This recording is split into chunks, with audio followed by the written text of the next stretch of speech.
Hola, cuinateques! Avui us portem uns canelons de rostit. Començarem rostint les carns a la cassola, farem una beixamel ben casolana i donarem alguns consells perquè tot surti rodó. Vinga, va, anem per feina. Nosaltres utilitzarem 3 cuixes de pollastre, 450 grams de carn de porc, de la part del coll, 450 grams de jarret de vedella i 150 grams de fetge de pollastre. Afegirem sal i una mica de pebre negre pels dos costats. En una cassola afegim una mica d'oli d'oliva i seguidament 40 grams de llard de porc. Esperarem que es fongui i li anirem afegint totes les carns. Aneu fent espai perquè ens càpiguen, El fetge només el farem una miqueta, uns 2 minutets per cada costat. Un cop el tingueu mig fet, el retirarem i el reservarem pel final del rostit.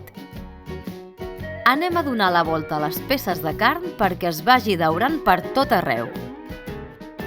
Un cop tret el fetge, incorporarem les cebes, un tomàquet, 2 pastanagues tallades per la meitat, un porro també tallat per la meitat, una cabeça d'alls amb la punta tallada,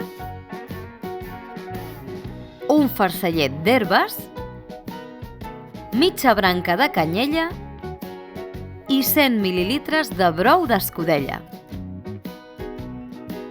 Li farem una sacsejadeta perquè s'acomodin tots els ingredients, la taparem i Jordi, aquesta tapa és petita per aquesta cassola tan gran.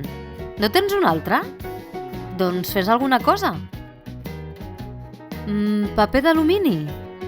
D'acord, si no tens una altra cosa.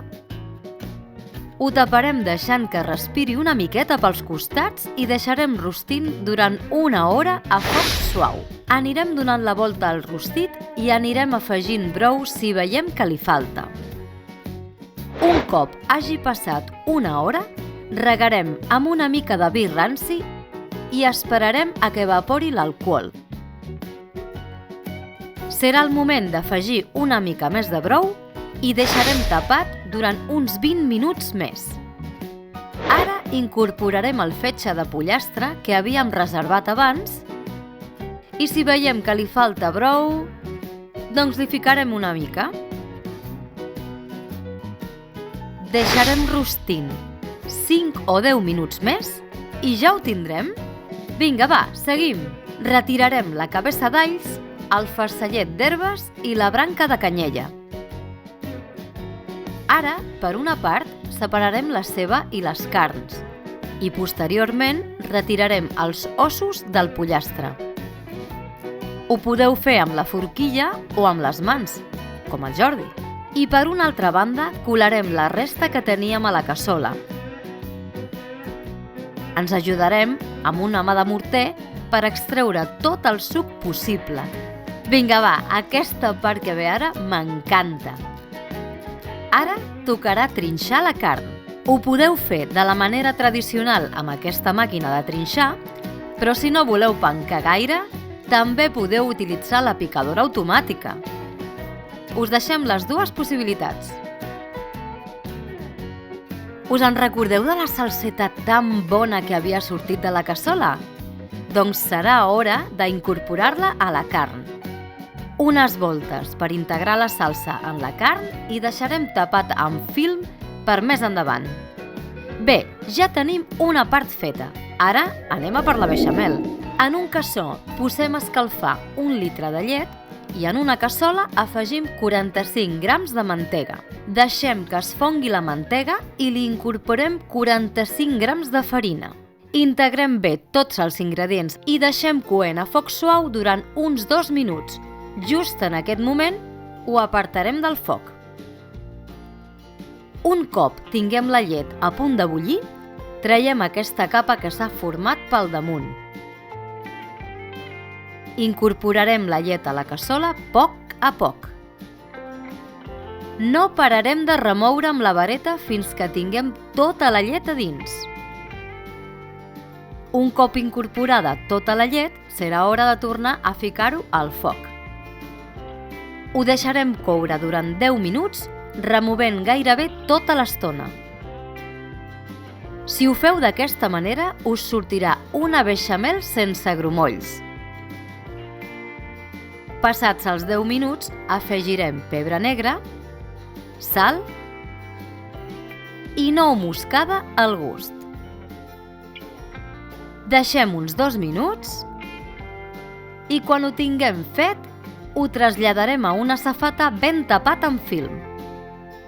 Tornem a la carn. Agafem la molla de 2 llesques de pa remullades en llet i li afegim a la carn. De la beixamel, separem uns 150 grams i també li afegim a la carn. Removem bé i tornem a tapar amb film fins al final. Nois i noies, ja tenim la carn i la beixamel feta. Ara anem a bullir la pasta. En una olla amb força aigua lleugerament salada, anirem afegint les plaques dels canelons una per una i procurant no posar masses. D'aquesta manera tindran espai i no s'enganxaran. Un cop fetes, les posarem en aigua ben freda per aturar la cocció. Va, que queda molt poquet. Sobre la superfície de treball posem un drap humit i anem posant les plaques. Les taparem un segon amb un altre drap humit per escórrer part de l'aigua. Anirem farcint els nostres canelons amb la carn. Nosaltres posem uns 30 grams aproximadament. D'aquesta manera els podrem tancar fàcilment. Un cop farcits els muntarem. És una feineta entretinguda, així que millor demanar una mica d'ajuda. Ara ve la part final. Nosaltres li posem una capeta de beixamel a la base de la safata i a sobre els nostres canelons. Aquesta recepta dona per fer 45 canelons, però la beixamel només dona per la meitat. La resta dels canelons els congelem sense beixamel. Si els feu tots, haureu de fer el doble de beixamel.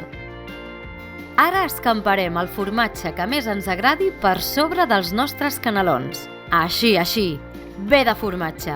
Ho portarem al forn a gratinar i només ens quedarà gaudir d'uns magnífics canelons de rostit.